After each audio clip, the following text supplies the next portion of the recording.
look around, I see so many friends from the fraternity, so much of intellect, and this is not artificial, this is pure intellect. In addition to that, there's so much of experience, and it reminds me of what George Bernard Shaw said.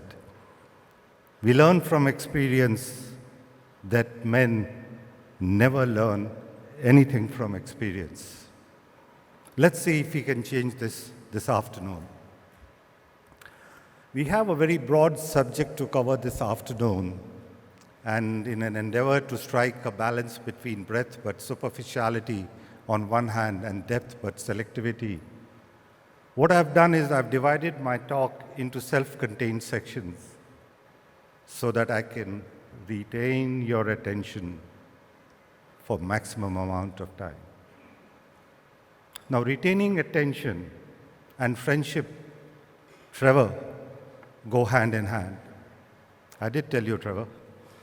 Now, he expects me to retain attention in the afternoon after a brilliant evening, a fantastic night which he arranged. I don't know where he gets the ideas from. And then he says, you get the afternoon session post-lunch, but he's a friend. So here we are. In true spirit of recycling, as I come and present quite often here, somebody even asked me today that is it my side profession, I intend recycling my talk, logically amended.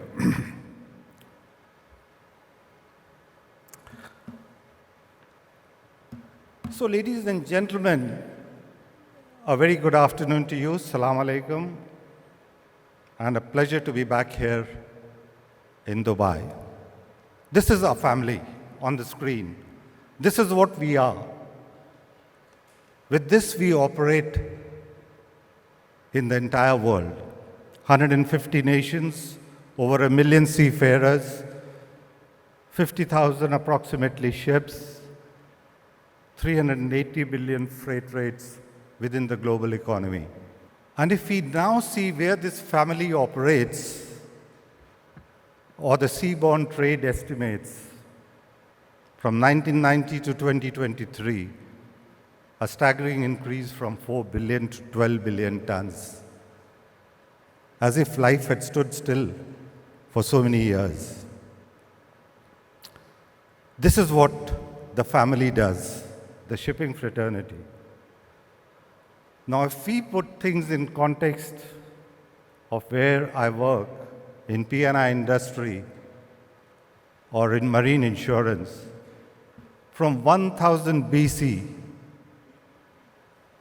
and a coffee shop in 17th century, we are now at a stage of a one-stop shop, increased cover in liabilities, and service beyond insurance. That's the journey from 1000 BC to 2024 or 20th century. I don't want to put you back to sleep by giving you the scope of cover, but that's in broad sense we do. We respond to the ship owner's legal liability according to the rules of the association. And we do things which are beyond insurance, including representation in IMO, cyber risk, sanctions, geopolitical risk, loss prevention, one of the biggest tools of a P&I club, and keeping in line or in sync with the operational effectiveness today, the theme of this particular session. So the rate of change around sustainability has been most profound. A lot has been said about the fuel technology and in general terms, so I'm no expert in that field. But I, at the outset, would like to say that as a P&I club, as NorthStandard, we do not have a policing authority, a regulatory oversight, or a legislative function. So we are not a policeman or an enforcer. Our sustainability strategy is in two pillars: comprehensive engagement and working with the partners. Key stakeholders such as within the organization, such as the people with expertise, operators, charterers, members, seafarers, regulatory bodies, and then working with trusted partners who have expertise in technical fuel, alternate fuels. A lot was said in first session. So all this information is pulled together and shared across the membership. So we basically facilitate or act as a catalyst. Members who have invested are ahead of the curve. We learn from them, and in true sense of mutuality, share this information across the membership and the maritime fraternity. Now, this wheel may turn. Yes, it does turn.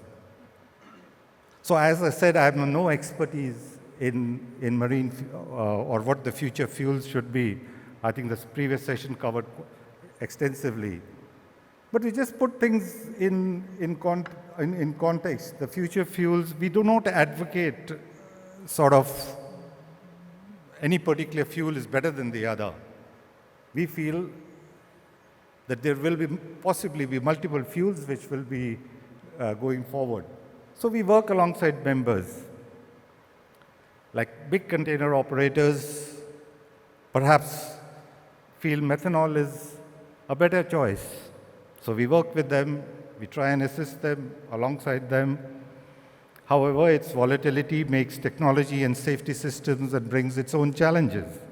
Ammonia with its toxicity, hydrogen with poor volumetric density. So those are the different challenges which the different fuels we are facing with.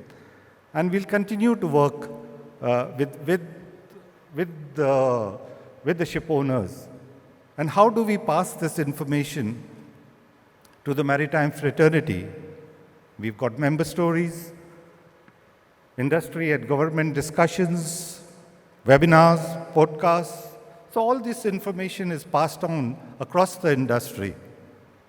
There was a question in the first session about nuclear technology. Yes, we work with the nuclear technology. Core Power in UK have the expertise. So is Maersk working with them, I think. Please don't take this slide literally. I'm not suggesting an aircraft will tow a ship, but we do engage with the aviation industry. Verifavia is a forum which has an expertise in emissions for aircrafts. So we do liaise with them. We are well represented in BIMCO for drafting of contracts for the future or seeing how we can support the ship owners. We handle claims across the world, for example, pollution claims. So the idea is not to just eliminate or remove the oil, but to make this place make the environment more sustainable. NorthStandard is heavily invested enabling members and in turn wider marine industry to address challenges in a sustainable, balanced, and in an educated manner. But all this is fine. All this is very good. So what is in the future for 2040, 2050? Is it technology? Is it finance? Is it strategy? Or are we missing something? No doubt, in decarbonization, we have a list of people or list of institutions who have initiatives, and we are supporting them, and we are developing a relationship. You can see this. However, when we talk of beyond insurance, when we talk about loss prevention, we need to understand where the future is. It is this team. Can we work together? It's not finance. It's not only strategy. It's not only technology, not even P&I. It is the teamwork that remains the ultimate competitive advantage, both because it's so powerful and so rare. And it is this teamwork which can make the operational effectiveness. In today's day and age, we follow two sets of people. Either we have to follow celebrities or sportsmen. What does Roger Federer say after winning Wimbledon? What did Djokovic say? It's my team. It's my team. And it's the team.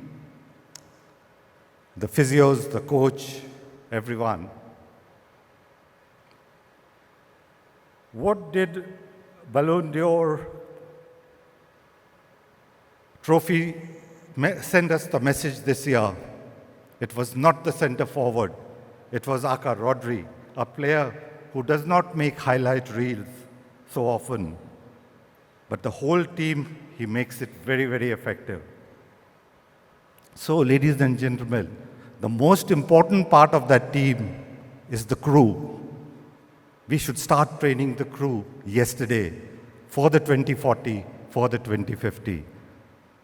And as I've been given an ultimatum of 1 minute with 10 seconds to go, as Michael Jordan says, talent wins games, but teamwork wins championships. Thank you very much for your attention.